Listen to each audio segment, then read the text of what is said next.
प्यारे बच्चों, आज की ई लर्निंग कक्षा में मैं आपको संधि के विषय में बताना चाहूँगा। संधि, जैसा कि नाम से ही पता चलता है, संधि का अपना एक शाब्दिक अर्थ होता है मेल।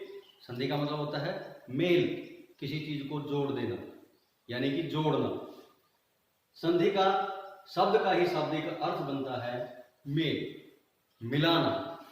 वैसे ही संधि की परिभाषा बनेगी फिर कि दो निकटतम वर्णों के मेल से होने वाले परिवर्तन को संधि कहते हैं। दो निकटतम, देखो परिभाषा के अंदर थोड़ा सा ध्यान देना है कि दो निकटतम, क्यों कहा निकटतम?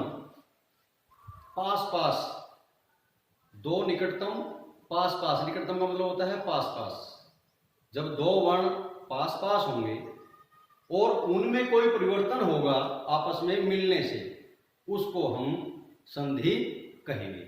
निकटतम कहने का मतलब यही है कि वे दोनों वर्ण पास पास हों। ऐसा नहीं है कि हमने विद्या यहां पर लिख दिया और आल्य यहां पर लिख देते हैं तो इनके बीच में संधि नहीं हो सकती। संधि होगी जहां विद्या प्लस में आल्य यहां इसके बिल्कुल पास में ही होगा, वहीं पर संधि होगी। अब संधि उदाहरण के लिए देख लेते हैं हम। ये विद्या प्लस आल्य, विद्यालय, इसमें आ और इसमें आ, ये दोनों आ मिल करके एक आ बन जाता है, इसका बन जाता है विद्यालय। जगत प्लस में ईश बनता है जगदीश। क्या कहता है ये? यहां पर दो निकटतम वर्णों के मेल से होने वाले परिवर्तन को, यानी कि विद्या प्लस आल्य में ये परिवर्तन हो गया, आ बन गया दोनों का। जगत प्लस ईश में परिवर्तन हो गया, इस तय की जगह पर दै बन गया और ये ई की मात्रा इसके ऊपर आ गई, ये बन गया जगदीश। ये जो परिवर्तन हुआ है, इस परिवर्तन को ही हम संधि कहते हैं। मन है प्लस हर है, मन है प्लस हर है, इसकी संधि बनती है मनोहर है। मनोहर है, इसकी ये संधि बनती है। संधि के कितने भेद? ये प्रश्न आ जाता है कि संधि के कितने भेद हैं? संधि के 3 भेद हैं। पहला स्वर, व्यंजन, विसर्ग, यानी कि स्वर संधि, व्यंजन संधि, विसर्ग संधि। अब स्वर संधि की परिभाषा क्या है, फिर व्यंजन संधि की परिभाषा क्या है और विसर्ग संधि की परिभाषा क्या है, यह मैं आपको बिल्कुल अच्छे तरीके से और बहुत ही आसान तरीके से समझाना चाहूंगा। स्वर संधि, प्रश्न ये बनाएंगे कि स्वर संधि किसे कहते हैं? दो निकटतम स्वरों के मेल से। देखो यहां पर तो दो निकटतम वर्णों के मेल से, इनको ध्यान देना, यहां पर वर्णों के मेल से है और यहां पर स्वरों के मेल से है। यानी कि जब दो स्वर आपस में मिलेंगे, जैसे यहां पर विद्या प्लस में आल्य, यहां पर भी स्वर था और यहां पर भी स्वर है, ये दोनों मिलकर के आ बन जाता है और इसका संधि बन जाती है विद्या।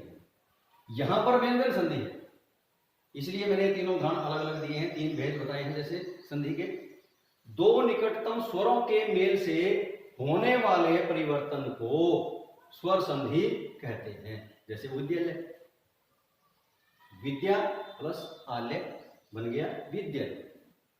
अब व्यंजन संधि किसे कहते हैं? यहां पर भी थोड़ा सा ध्यान देने वाली बात है कि जब व्यंजन का व्यंजन के साथ मेल होता है या व्यंजन का स्वर के साथ मेल होता है और उसके होने से जो परिवर्तन होता है उसको हम व्यंजन संधि कहते हैं। जब व्यंजन का व्यंजन के साथ या स्वर के साथ मेल से होने वाले परिवर्तन को हम व्यंजन संधि कहते हैं। उदाहरण के लिए जगत प्लस में ईश, यह व्यंजन संधि का उदाहरण है, क्योंकि तय व्यंजन, जगत प्लस में ईश और व्यंजन के बाद स्वर आ गया। ये कहता है कि हाँ, जब व्यंजन का व्यंजन के साथ, या तो यहां पर कोई व्यंजन होता या फिर कोई स्वर होगा। अब जैसे व्यंजन संधि को जब मैं परिभाषित रूप से और थोड़ी सी व्याख्या करके पढ़ाऊंगा तब आपको पता लगेगा। अब यहाँ केवल एक उदाहरण दे रहा हूं। जगत तय जो है व्यंजन है और इसके बाद स्वर आ जाता है, तो इस तय के अंदर जो परिवर्तन हुआ इसको हम व्यंजन संधि कहते हैं। विसर्ग संधि, जब विसर्ग का व्यंजन के साथ, यानी कि विसर्ग आपको पता है कि इन दो बिंदु को संस्कृत भाषा में जब भी ये किसी स्वर के पीछे लगे हुए होते हैं, ये भी ध्यान देने वाली बात है, ये किसी व्यंजन के पीछे नहीं मिलेंगे आपको, ये केवल और केवल स्वर के पीछे मिलेंगे। जैसे बालक है, राम है, जहां पर भी ये विसर्ग होंगी वो किसी न किसी स्वर के पीछे होंगी, न कि अकेले व्यंजन के पीछे होंगी। तो विसर्ग का ये कहता है कि यहाँ पर परिभाषा में कि जब विसर्ग का व्यंजन के साथ, यानी विसर्ग के बाद कोई व्यंजन आने पर या फिर स्वर आने पर, विसर्ग के बाद या तो व्यंजन आ जाए या फिर कोई स्वर आ जाए और उसके आने से विसर्ग में जो परिवर्तन होगा उसको हम विसर्ग संधि कहते हैं। ध्यान से देखो, जब विसर्ग का व्यंजन के साथ या स्वर के साथ मेल होने पर जो परिवर्तन होगा उसे हम विसर्ग संधि कहते हैं।